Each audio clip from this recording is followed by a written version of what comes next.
Should we introduce anti-misogyny classes for 11-year-old boys in schools? It's something that they're doing in the UK. I think it can be beneficial, but I would very much worry about it in the sense of two things. First of all, how it's done and what is being taught.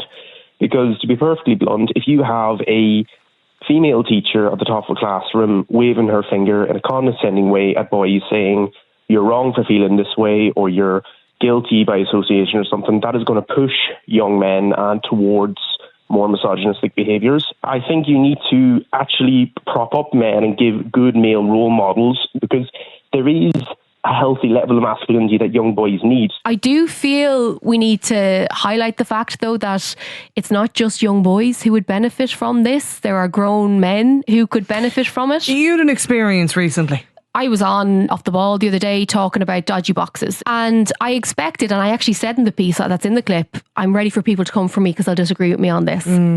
What I was taken aback by was the level of sexualized, gendered, horrific personal abuse that came in. But then there were some of the men who took it a step further and sent me a direct message and called me horrific things that privately they sought me out. These weren't young lads, these weren't teenagers, these were grown men, some of whom have kids because they're in their pictures. So many men messaged me apologizing that this is the norm. So I'm not saying that every man needs this. What I'm saying is this level of misogyny exists in your office, in your local sports team, could be in your book club. This exists. It's low-lying, but the younger generations are seeing it day to day.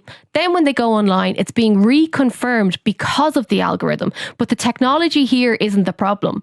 It's the individual views.